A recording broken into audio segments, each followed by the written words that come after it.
Welcome everyone to the Talk to Me United podcast. Same podcast talking about Manchester United tactics, but under new name due to our soon-to-be trademark. My name is Andy, and on the flip side of the screen is Ali. Forest 2, United 2. We will break down all the goals, our form away from home, and of course, what does the stats say and where do we go from here? If you're new to the channel, comment, subscribe. We just want to put it out there. We are sorry for this episode being delayed. Ali and I had both acts of God happen to us, so there's a little bit of a delay. We apologize. We'll get back on schedule. Knocking on wood, no more acts of God this past week. Anyways, so like I said, subscribe, comment. Ali, we are undefeated in the last 4 games, 10 out of 12 points. How are you feeling? What are your thoughts? It was a mixed performance. Element of realism to where we're at right now. Away from home, 2 goals in what, 2 or 3 minutes. Yes, it's not good enough, but it's also where we're at right now.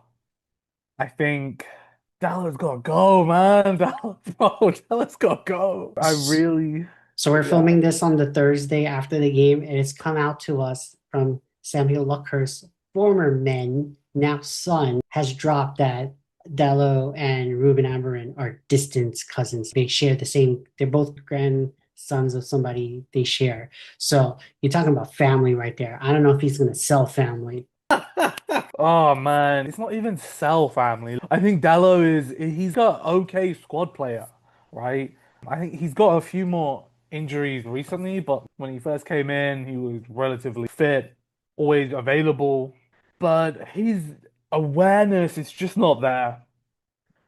And moving away from that, I just think our home form is so good that we're falling into that trap, which is gonna be a bit weird. But when a new team comes up from the championship, their home form is everyone emphasizes your home form has to be great, right, in order for you to stay up.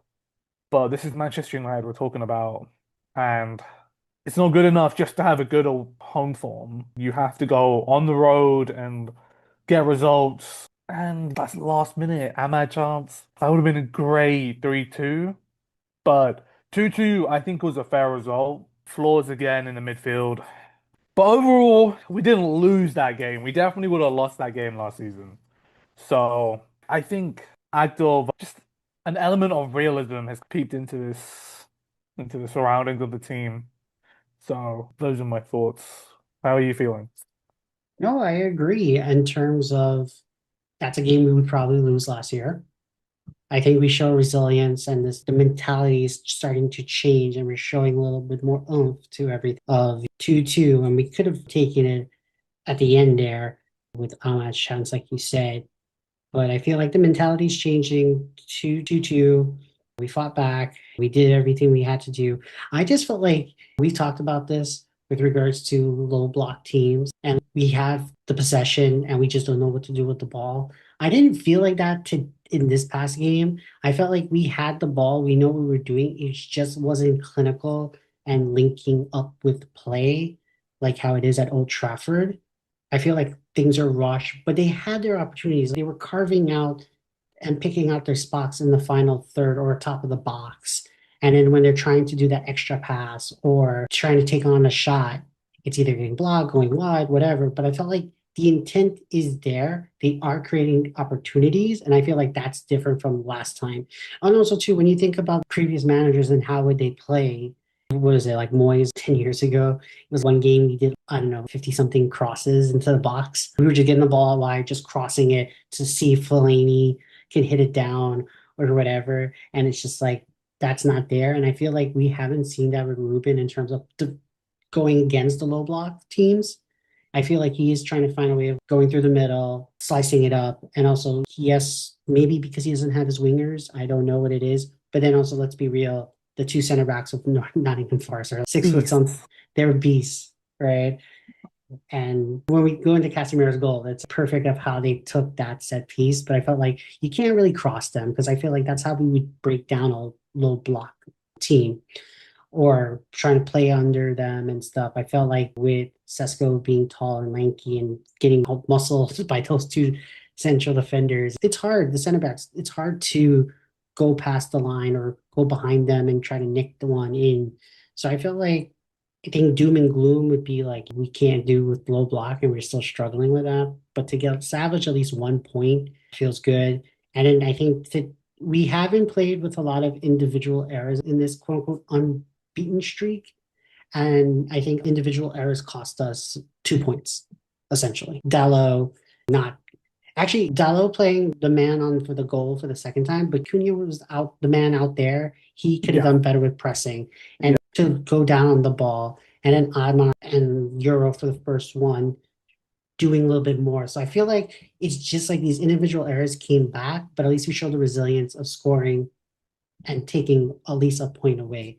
And with everything and how the table's looking, it's like we're unbeaten, we're moving forward.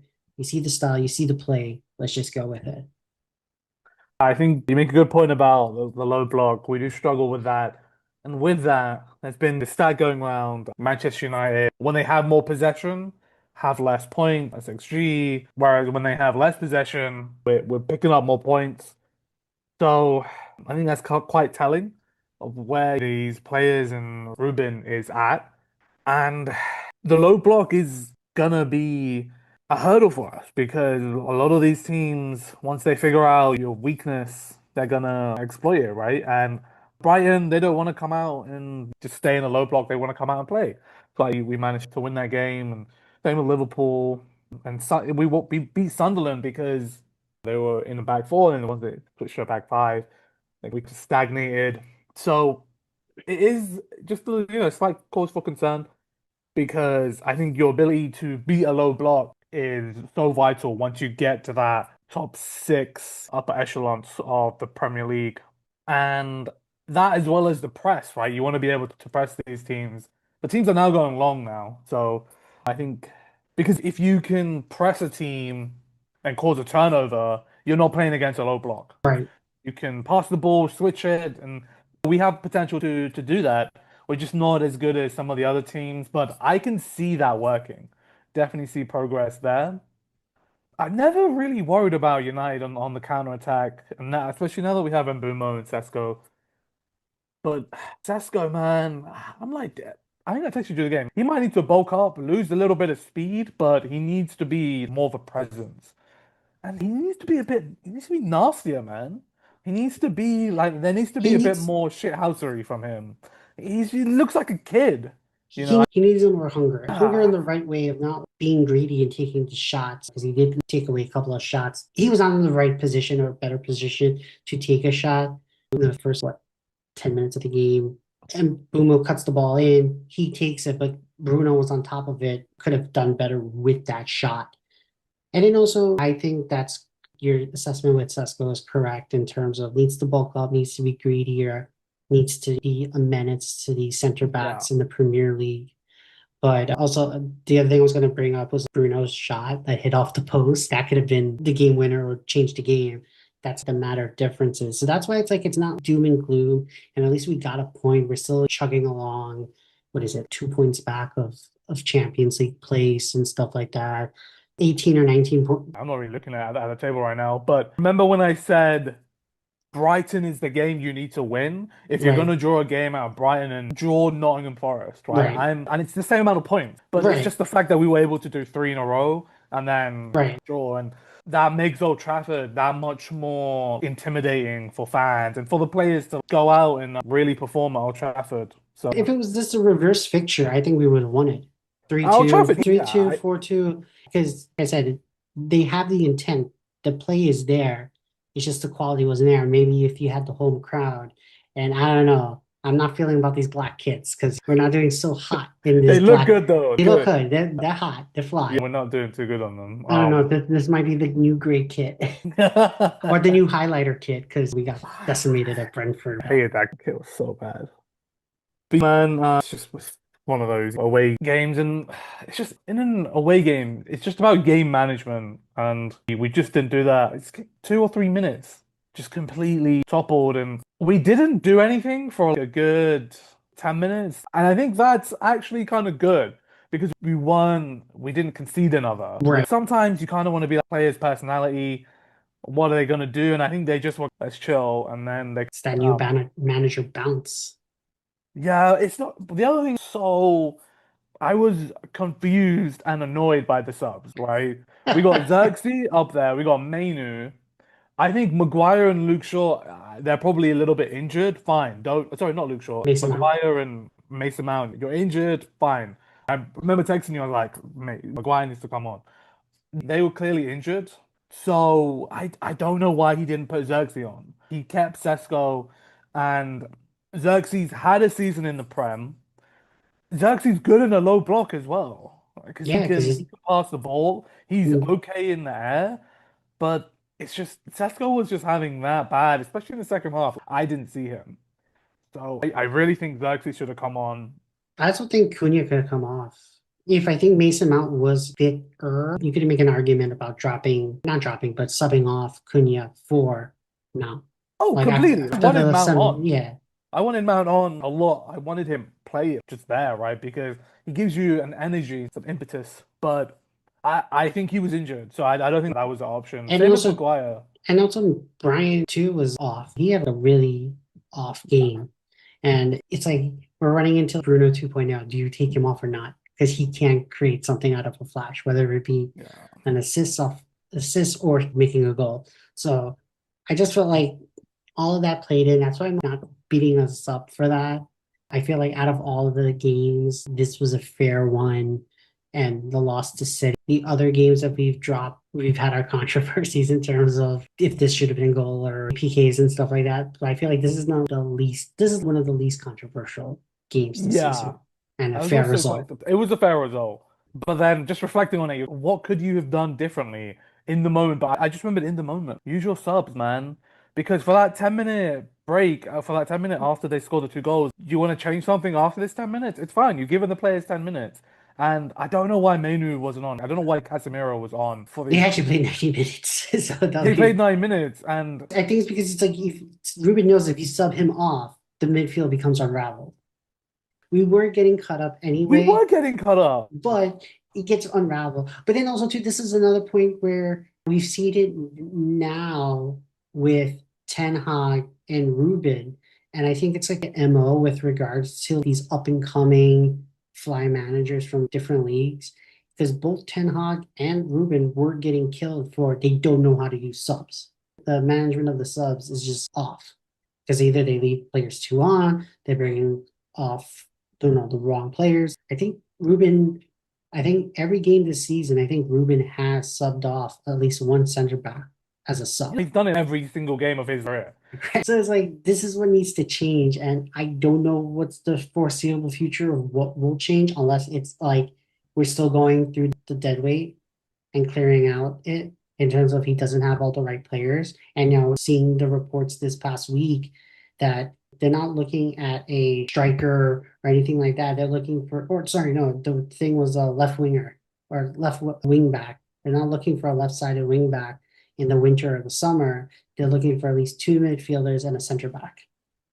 So that just shows the depth and the quality of what we're missing. But I feel like the center backs, unless you're saying that you're not re-signing Slaphead or you're going to move on from Shaw, or you don't think Martinez is healthy enough to stay fit, then fine. That justifies a center back. But we've said it before, we said it again. In order for Ruben's system to be successful, you need a strong midfield, the 6 to 8, some depth in there. And especially if we get into Europe and play more games and wing backs. And I feel like we're fine on the right side. I feel like Ahmad, yes, he had a 50-50 game and he does as a flash, but defensively, that was one of the worst performances I've seen this season of him in the defensive role. Attacking is fine. But then that left side, we understand Patrick is a little too raw and it's more defensive. We need that well-rounded defender and attacker going forward. And Dallo is not that because we've seen this now. How many games he's created individual errors because he played the man on for the second goal at ball watching. So we'll break it down more into the highlights, but I think those are just my high level thoughts about this team. It's not doom and gloom. And I'm starting to yes, I was never in Ruben's camp, but I have to back the manager. But I see what he wants to do, and I'm kind of liking it. I think we just need to stay level-headed, right? Not get too annoyed when we draw or lose, and not get too happy Mhm. that we managed to win, but we're undefeated in 4 games. So yeah, That's perfect. definitely just gotta find a balance for sure. So now we're going to jump into our highlights by Y Scout to break down all the goals and some tactical mishaps of our form away from home. Dear Premier League, please do not copyright the crap out of us for our videos. Oh, think of that goal. So this is the point where I was making like that was perfect corner kick because I think only Moreno or Morello was in the box there, but Mikovic was away from the ball. So I thought that was great in terms of he they pretty much played away from the two big center backs and able to get a free header. Oh, yeah, yeah. Yeah, because obviously number five is there, but he misses the ball, and 31 Mikovic is by like the goalkeeper. So that's why it's like a perfect like shot instead of going towards them, because the chances of them clearing the ball is pretty high. Okay. The next clip, see that Sesko is gambling.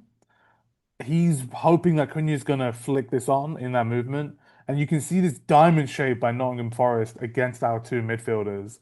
I'm just gonna highlight that again.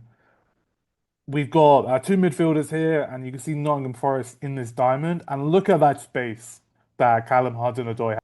Hudson-Odoi has, two different options he can play in. He could have even gone for a shot, but luckily Delict closes him down. So it's just way too easy to come in and play against us and play right through our midfielders. And it's definitely a problem issue. And if I just take you back, Nottingham Forest kind of did what we did to Liverpool, like they did to us. When that knockdown came in, they were the team that had an overload in midfield. So, we obviously conceded the chance. What are you saying on that? No, totally agree. It just shows the line that I'll show it when we do the stats and the passing map of how Ruben changed the formation for this game, and with pretty much Casemiro and Bruno playing level set with each other throughout most of the game. So it's quite obvious that this is a positional change. And then, as you can see, this is another example of how when the midfield gets overloaded, how other teams are quick to attack us. And this is where, if Casemiro was probably, you know, 5, 6 years younger, he probably had the legs to come and, you know, tackle Hudson-Odoi and before this gets into the danger zone. And it kind of also just shows the liability to Bruno of him tracking back as well, and the need for an athletic younger six and mid. Yeah, yeah, it's just gave me a flashbacks of a Liverpool game, and we are gambling at this point. I mean, another day, if Cunha wins that, I mean, he's not winning that against Milenkovic, which is probably Sesko's a bit naive, who was trying to make that run, but if he does flick that on, Sesko's in. But this is like, I mean, it's 4 against 2 here. Right. Way too much area to be, conceding. And this was, in the first half. So, gonna go through.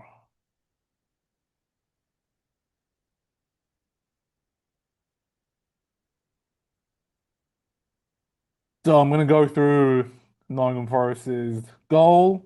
Ball gets passed out to Anderson, and Anderson had a great game. Ellie Anderson completely dominated that midfield. And you can see that we're in that 4-4-2 shape. But Dallow's kind of he's in between here. He's got two people he's kind of marking. That number 10 scores.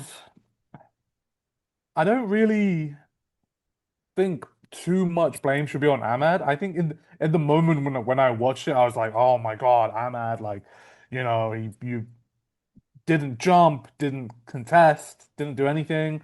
But he does have Callum Hudson-Odoi on the other side, but I do think, if Euro, was to push in, then he could have helped out with Gibbs White. But this is what teams are going to target with Ahmad playing as right wing back. You know, there was a point in the game, I think that the commentator mentioned when Callum Hudson-Odoi was running at Ahmad, Sean Dyche was just like, go at him, go at him.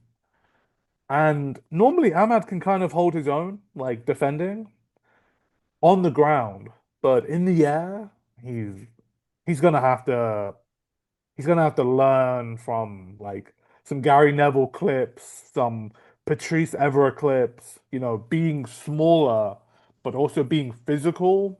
And Patrice Evra had an incredible leap.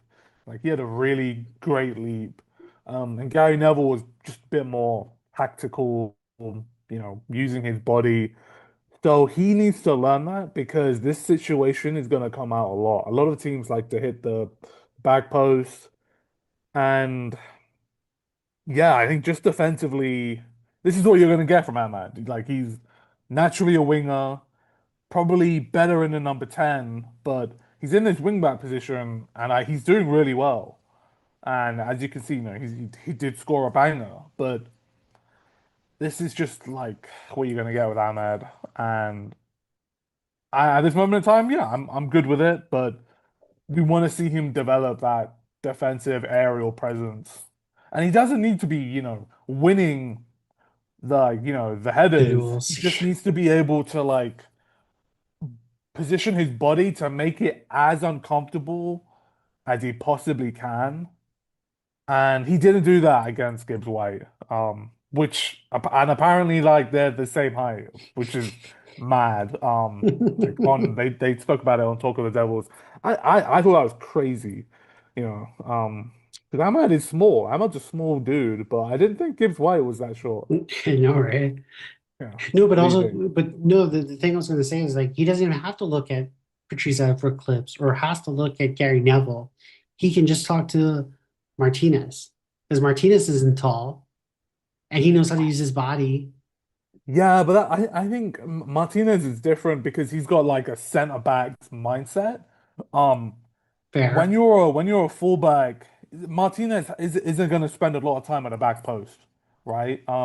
That's where like Evra or Gary Neville, like it's a different type of like body positioning you need to be. Mhm. And yeah, I think so Martinez just he's just used to like the ball. He's probably like where Delict Right. or probably Shaw is. Shaw's. Yeah. Yeah, it's kind of a different skill. Yeah. So now that I've watched the highlights and you've broken it down very eloquently here. Yeah, I think I was being a little bit harsh on Ahmad, but I think that the blame should go back to Cunha of like he should have pressed out more and do something on that because that was a lot of space to just go and get that cross in. So I yeah, it's actually worse in the next clip. Um, yeah, we just see like he is going to close down the player initially, But he but lets then up. yeah, He lets he up.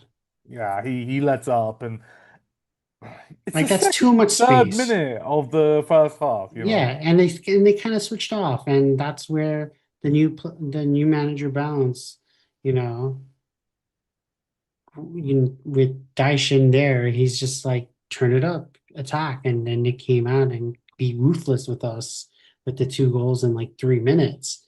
So, Five pro- players in like yeah, five Nottingham Forest players in the box. right, Second minute, third minute of the second half. Like that's Dyche. right, Dyche likes to get those crosses in, load up the box, low block, and yeah. hit it on a header or counterattack. So this is the second goal. Again, 2 minutes later. This one, like Konya, way too late. Way too late. And look at this. Look, I surrounded I couldn't even select all these players. All those United players are around. There's like five of them in there against two Nottingham Forest players. Right? Just not good enough, right? You need to come to a point where you're trusting your teammates to head that ball. Like we've been doing this a lot. Is like we'll get a lot of players in the box, but no one's taking command. Like Van Dijk, he would just be like, "Yo, this is mine. I'm just gonna block this out." Gabriel, Saliba, this is mine. I'm just gonna take this out. And I think maybe Delict has that. Euro doesn't have that presence just yet. Shaw definitely doesn't. And we're lacking that at the moment, you know? I know a lot of us are like Leacher, Leacher, Leacher, but he's not perfect either. You know, this is about coaching. I think the players need to get coached, you know, to have a presence and not being able to switch off as much. And may I present you Ruben Amorim's cousin that keeps getting selected. Look at him. He's literally just watching. Like this Yeah, actually gets me mad. This gets me so mad. He's not on his heels. He's just watching. He doesn't care, and it's yeah. This gets me very annoyed. especially how he got mugged off just now. He gets mugged off the ball and just stops running, thinking that Lemans is coming out or Ahmad or one of the Euro or Casemiro is going to come after them. It's like after that point, you're the last man. It's not, you're the last man. Nobody's coming to save you. And just how he lets up, it's heartbreaking and just shows like this is an individual error. We've seen this on plenty other goals of throughout the season. And I don't know why he's not playing Dor Patrick. Because when Patrick came on, we actually showed some a little bit of life, and we actually had a lot more attacking output from the left hand side. So Yeah, I think that yes, we're going away at Spurs at the 12:30 UK time, aka 7:30 that morning kickoff or first afternoon match. That yes, you want to be more defensive setup, whatever it may be, but I think Patrick deserves at least a chance to start because this is something that's not like if it was like really ruthless, um you play with performance leads to whether you get deserved merit or whatever. Like this is not a merit performance and this is not merit whatever, so it's like you can't stop playing the Portuguese favoritism or that he's your distant cousin at this point. Like come on guys, like get with it, that then something needs to be done because that's like a cheap goal. It honestly is. I think the it Gibbs is. White It one is. is I think the Gibbs White one is legit, like fair play to him, 50-50 ball, you know, Yeah. miss header. But then this is just like ball watching, drops to the wrong player, and then you give up. Like, no, that's Yeah. unacceptable. Yeah, he's passing the buck for somebody else to sort it out, and that's just not what you want. Like he's literally in the team to give high fives. Like that's what He he is. he rubbed Um Casemiro's head. yeah, and it's just like I mean he's a tactical flexible player, but he's just not like effective. He's not an effective tactical player. Because yeah, like if Shaw wants to go forward, he can drop into that, Right. back three, he can invert, but he just because you can do it, like you got to do it well. And he just doesn't seem like a type of player that does it well. Um, Yeah, and Incredible. This is the positive thing about Ahmad, and in an attacking sense, he had a great game. I needed to see that ripple in the back of the net when he when he hit that. Just, incredible. It's great for him to get a goal like that. And, you're really thinking the next, 10, 15 minutes we're gonna push on and, try to get that winner. We didn't. Ahmad was close again, but I mean, when we were texting, we were like, "Oh, Dallow's got to go off, Ahmad's got to go off," and all these things. But yeah, this is if you're chasing the result, Ahmad has to stay on absolutely because unless he's having a bad game. And he was kind of getting run by Hudson-Odoi. But I think this is just the thinking is you got to have your winger on, right, to help you score and create goals. And yeah, again, Mbeumo didn't have the best game, but Ahmad stepped up. So the thing I would just like to talk about that is our goals are spread out, you know. Bumo, Cunha, Sesko, Ahmad, Bruno, Casemiro's getting involved. Everyone's kind of, there. We don't have that, leading goal scorer. Probably, I'm assuming it's like Mbumo. Um, It is. It Mount is. Mount is, scoring, some goals. The goals are getting spread out on the team, which is good. I don't see Sesko being our top goal scorer Not now. yet. Like he needs to get there because he's Manchester United striker. He needs to get there. Um, but yeah, it's nice that it's getting spread out, and it's good for Ahmad to get involved in that as well. So what do you think this goal? No, totally agree. Makes something out of nothing there. That one, and especially one time with all those people up in the box, all that traffic to Yeah, hit it like that and just curl it in, boom. Halal ball is cooking there, you know, indirectly from Brian to Ahmad. But I I agree with your point, and I do see like the goals are being spread out. Yes, Brian does have the most goals with us in terms of aggregate, but it's spreading out, and it's not like we're running into like Man City where it's like Holland or bust, you know. yeah, It's like it's Holland or bust. It's like if you don't get all your goals from him, we're screwed. So I like that from this team.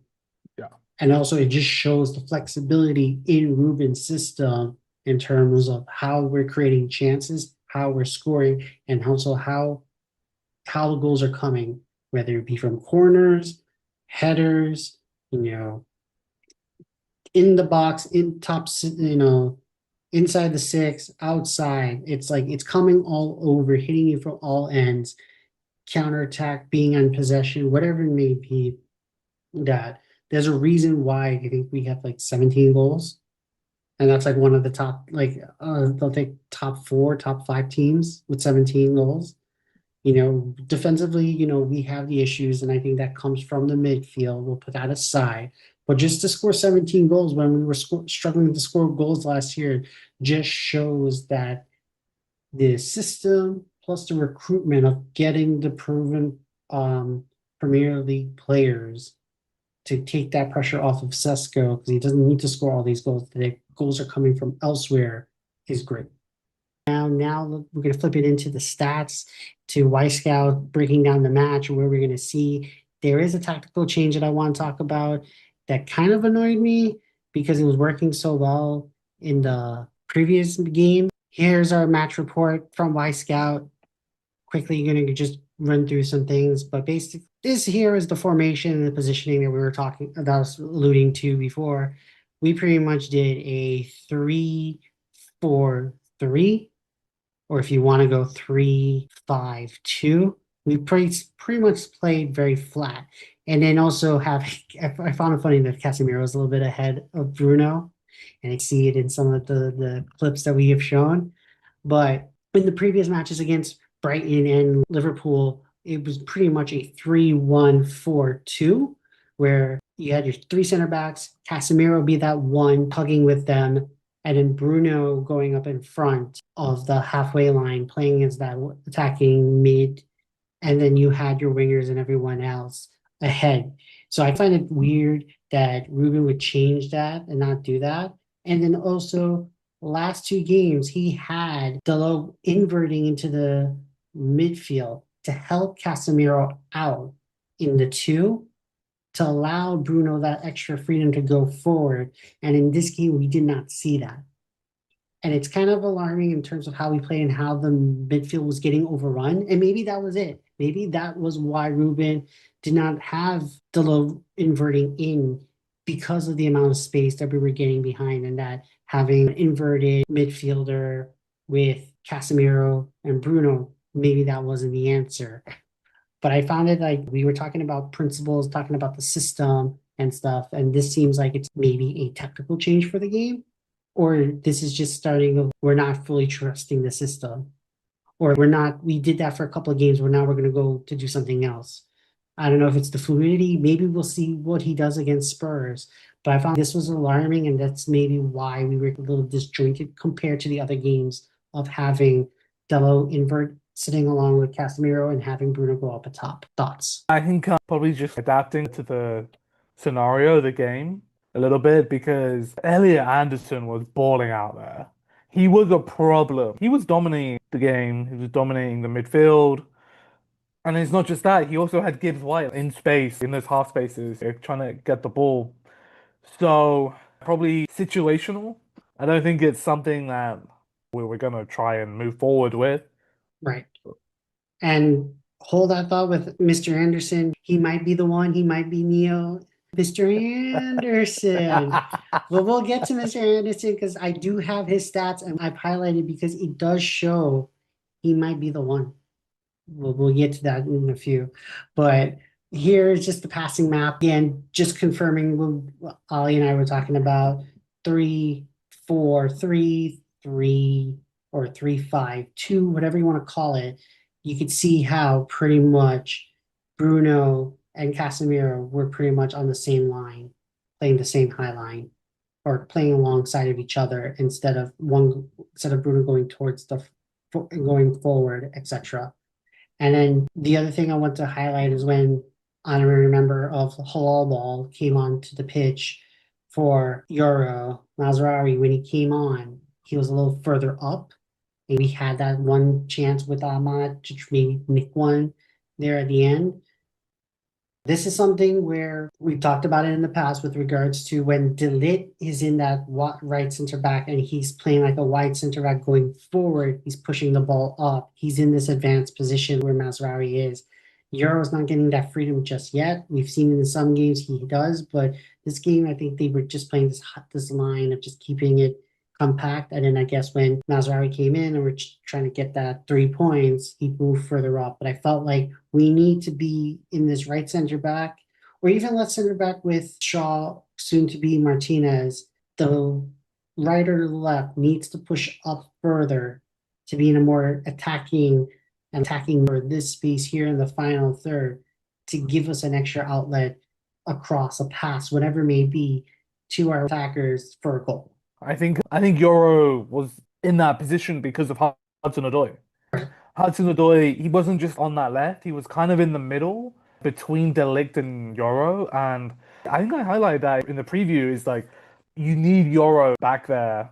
And I would rather him be more defensive to Marshall Hudson-Odoi because I thought Hudson-Odoi was incredible that game as well. So, and then obviously when it's 2-2, the game, or even when it's 2-1 and we're pushing for that second goal, you just need to take more risks. So Mazraoui is going to naturally do that, and Hudson-Odoi is going to drop. So I think Euro was more defensively minded. And I totally agree. I think you can either, I think I prefer Shaw tucking in and being able to link play rather than pushing all the way out there. But both are capable. I think Luke Shaw's a bit more capable just because he can link and he can cross the ball quite well. I think I would just rather have Euro emergency. He's the handbrake to this team, Mhm. to this back three. The leg is the break, very secure, but if there's an emergency, Lenny Euro's got to be on it. And that allows everybody else to push up the pitch. So, Yeah. So also to highlight XG here, no, sorry, XG is on the next page. But pressing intensity, we were averaging about 15-ish against Brighton. We were around 10 for Liverpool. We were here 12. We were pretty much pressing each other out, canceling each other out. This needs to be a little bit better, more consistent, especially when we had the lull between the goal and we increased it. So it's like, I think this team Ruben wants this team to press. I still think we do lack personnel to do it consistently and effectively, but it's there and we can create opportunities off the press. And here are just some of the stats I just wanted to highlight with regards to even though we have 56% of the possession, I got XG'd out. Total shots, we got outshot especially, and even though, yes, we had more shots on goal, Forrest is still effective with having more shots on us, even though they had less possession. And this kind of goes back to our away from home form. And then again, we've seen this recently with regards to the danger from the flanks. For the past few games now, we've been coming through the middle, and from the right, left needs to pick it up. But it is what it is. I think we're just gonna always be more attacking on the right. Right. And I think that's fine. And again, I spoke about this before. Boomer and Cunha have qualities that cancel the other out. It doesn't need that overlapping wingback all the time because he can just carry the ball in the left, in the center. Of course, if he's got Dorgu there, yes, play the ball in. But and Boomer having that other left-footed player on the right just opens up so many more angles for him. So. Yep. So now let's jump into the one they call Mr. Anderson. Mr. Anderson is Elliot Anderson, actually, aka Neo, the one. So here is just the stats from him, right? And I want you to keep track of it at home. Ollie, keep me honest here with regards to Anderson stats, and I'm comparing him to Casemiro. So I'm just going to take the action successful here and passing accuracy, and he had a 73 and 58%.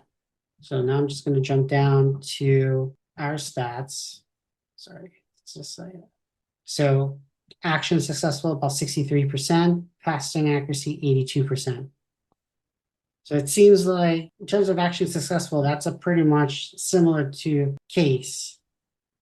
And then the passing could be better. But again, just from the way we play, Casemiro's tends to be a little bit more short passes, while Anderson was just falling it out to the flanks left and right, to be fair. So just want to keep that in the back of our pockets in terms of passing accuracy. Now, when it comes down to the duels, right? Defensive duels 50%, offensive duels 57%. These are some good numbers, I'm not gonna lie. 50 and stuff. This just shows how you're trying to boss this midfield, right? Now we're just gonna go to Casemiro's duels. Defensive duels 50, offensive duels 50, but that's a small sample size. Aero duels 54.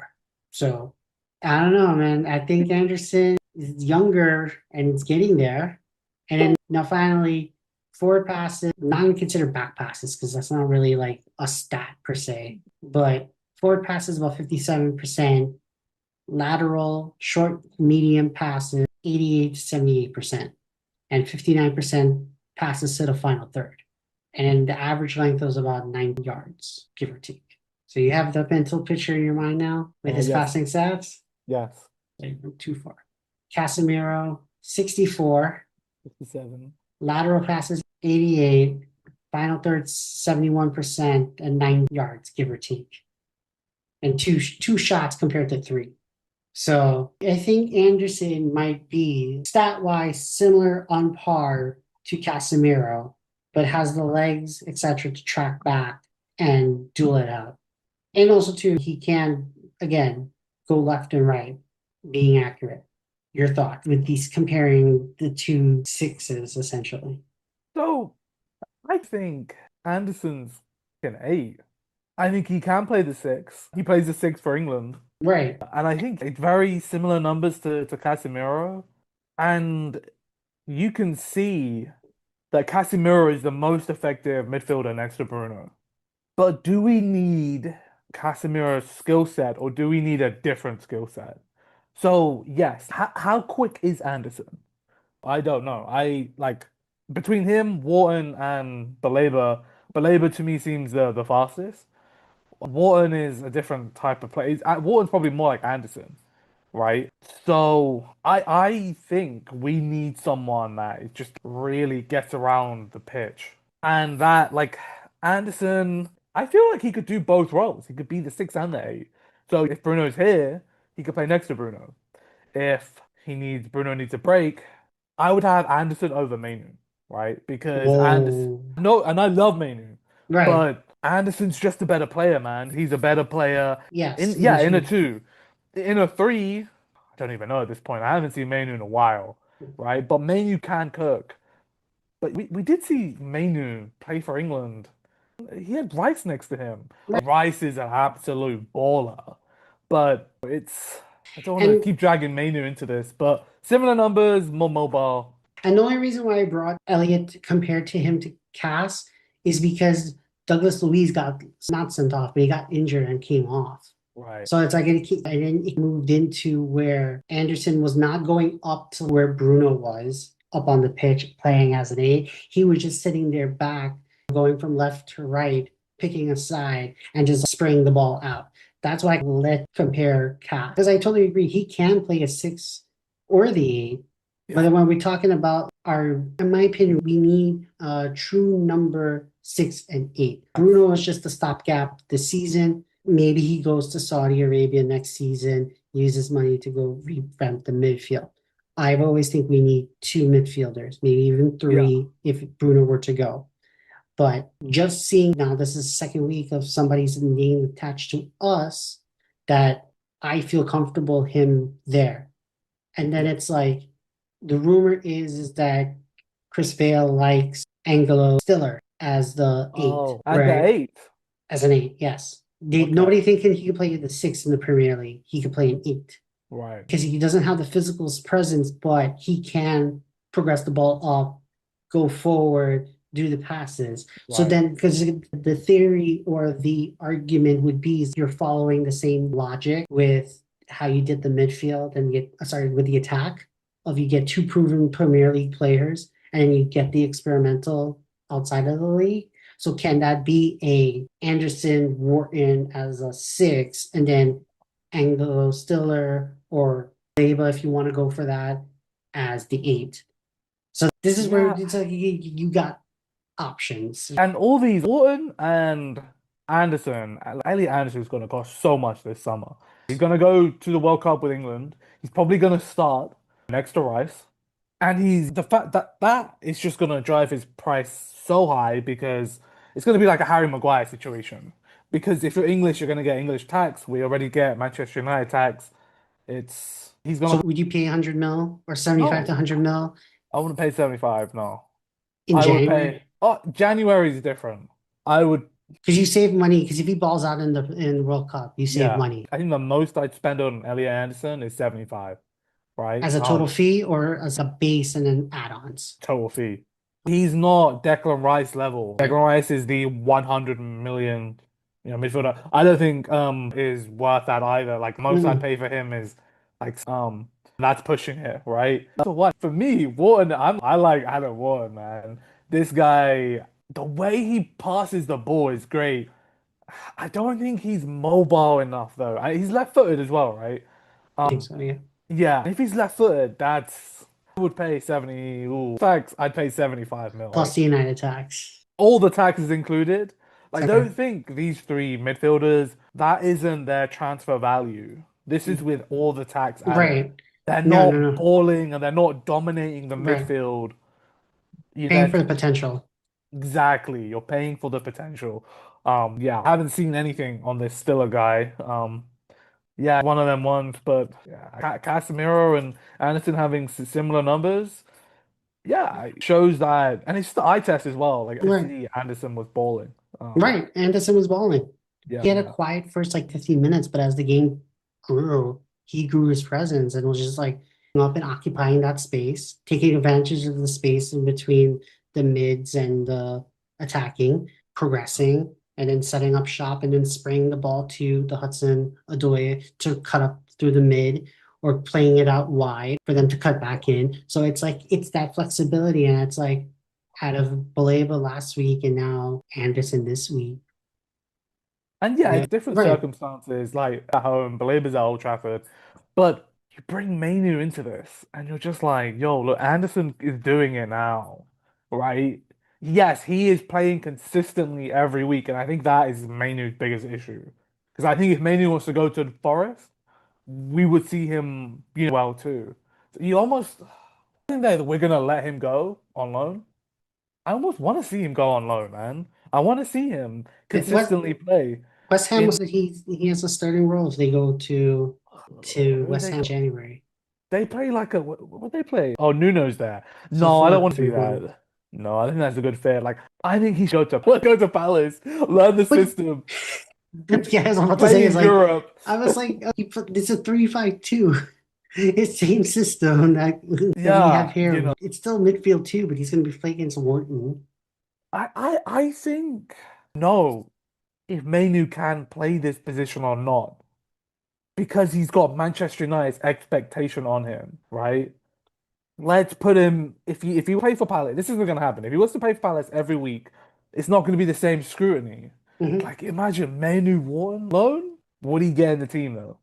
I You don't know? know because it's like I think for this to be a successful try, either you put Bruno in the 10 or you bench him for a game, like a cheap, then you put Minu in that 8 role with Casemiro next to him and said, "Show me what you got." Because Casemiro will cover for him. Because it's not like if you Garte, who's like, I don't know what he's doing, Yeah, we on the pitch. Because with those two, it's like the midfield. It's like, okay, Casemiro has you. Know that the team yeah. can do a 3-1-4-2, whatever it is, where Cass is just anchoring there in the one, and you have the freedom to go. Because it's just we have so much competition in the 10 spot. I could see him finding a spot there because he does work well in tight spaces. And you know he has a tight shot, a curler as well. Yeah. So Yeah, I still just a little too advanced for him. I think that freedom of that eight is good, but the difference between Anderson can hit those long passes. Menu can't. Like Menu would do at Barcelona. Like he's a best type player.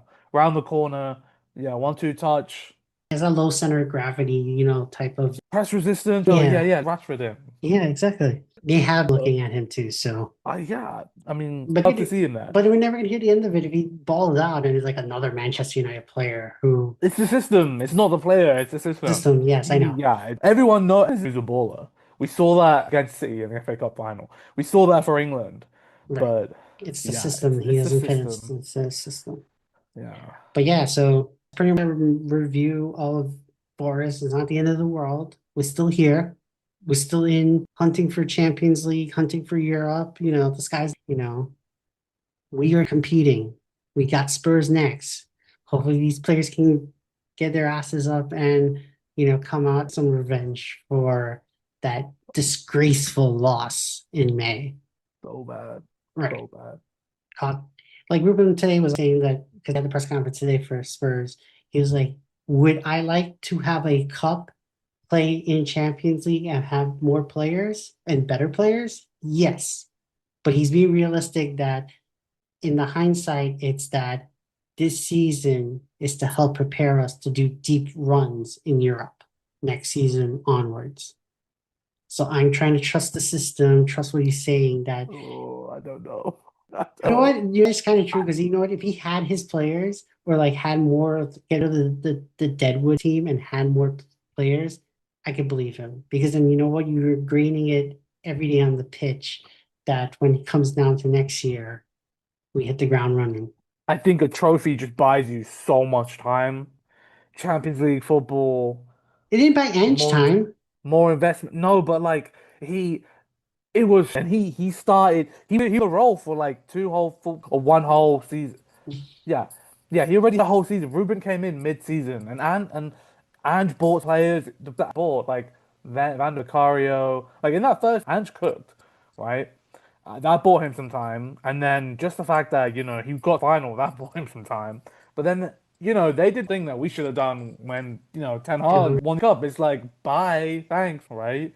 But yeah, I just 3 week is, but you want to have games, and like we drew to had a whole week. Why? So you had a whole week to plan. Why did those players concede 2 goals in 2 minutes? Like things that in things planned for the whole week, it just happened. Mhm. And mentality and you know IQ and yeah. Well, we'll see on Sunday. And then there's international break. And then after international break, we go on that like 13-14 game where we don't face a top 16. So, or traditional top 16. Yeah, yeah. Traditional top 16. I mean, it's tough there still. Like there's no game in the Prem other No. than the three teams that get promoted. I don't think, and maybe Wolves. maybe West Ham. Going to like West Ham isn't the easiest. We've got killed at West Ham. That's like Yeah, our so it's boogeyman stadium to right. So I think Wolves and the other three promoted teams, that's it. I think every other game is tough. And I didn't used to Newcastle. think like I, but it's true. But we got a couple weeks till that. So next up, Spurs, like we said, hopefully we go down to London and take away 3 points from them. But yeah, if you like the video, hit like, subscribe, comment, and we'll catch you on the peace out, everyone. Wait, wait, wait. Did you want to do preview? No. Okay. All right.